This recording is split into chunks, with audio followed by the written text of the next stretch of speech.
to Mary Molly's show. I'm Mary. I'm Molly. Today we have a very interesting story called 4 Chocolate Eggs. I wonder what it is about 4 chocolate eggs that are so special that a story was told about it.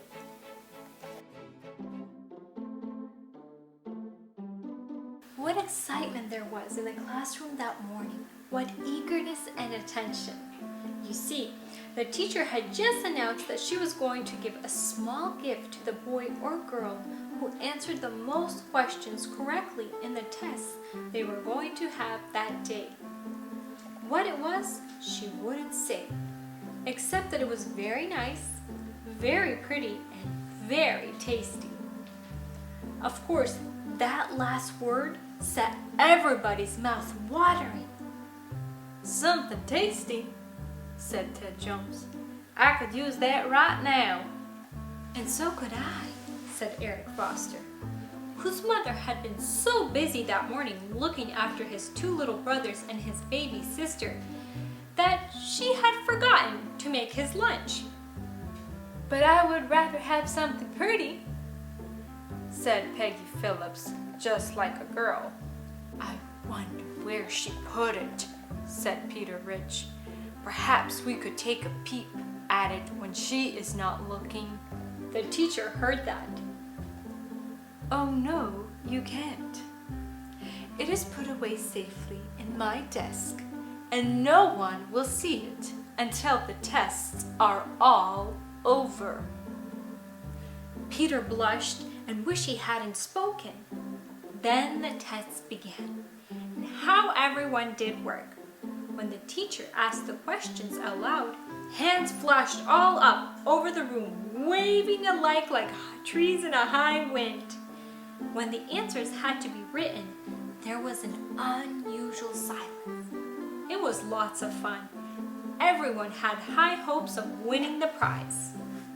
Slowly the hours dragged by, with Ted and Peter and Peggy and all the rest becoming more and more certain that they were going to win, and poor Eric getting hungrier and hungrier every minute and imagining what he could do with the prize if he should win. At last the tests were all over, the answers all checked, and the final marks all totaled up. Who had won?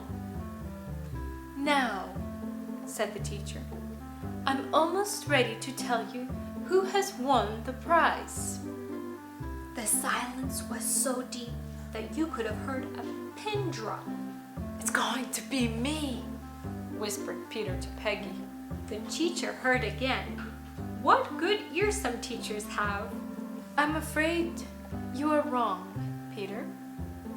The prize goes to Peggy, Ted, Tommy, Dick, Amy, Dora, came a chorus from all over the room. No, said the teacher smilingly. You're all wrong.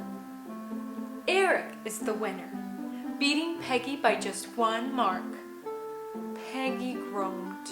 At this moment, the teacher opened her desk and produced a big chocolate egg tied with a piece of wide blue ribbon. How lovely, cried everybody. Lucky boy, said Ted. Now, just a moment. I have a second prize. It is in this box. Everyone looked and saw 4 little chocolate eggs. They were good too, but not as attractive as the big one in the blue ribbon. Eric, blushing, came forward to receive his prize. He had looked at both prizes and was thinking very hard. The teacher smiled at him and told him how pleased she was that he had done so well. Then she proceeded to hand him the big chocolate egg. But Eric's hands were behind his back, his face scarlet. Please, he stuttered. Would you mind if I had the second prize instead? Everyone gasped. and the teacher was so surprised that she hardly knew what to say. She had thought there wasn't a child in the room who would not have been thrilled to take the beautiful gift she was offering. But, she thought, Eric is always a good boy, and he must have a reason for his unusual request. So she gave him the second prize, and Peggy was surely delighted to get the first prize after all. Of course, every boy and girl in the class wanted to know why Eric had done such a strange thing, but he wouldn't say a word. He just ran home with his precious box under his arm, not even opening it to take one nibble. But if any of Eric's school friends could have peeped inside his home that evening, they would have found out all about it. For there, sitting on the kitchen floor, were 4 of the happiest children you could imagine. Just 3 boys and 1 girl, and they were all munching chocolate eggs. Thank you, friends, for watching, and don't forget to tune in next week for another amazing true story. And if you haven't subscribed, go ahead and do that now and click that bell so you can receive immediate notifications. And like, share, and comment. Bye!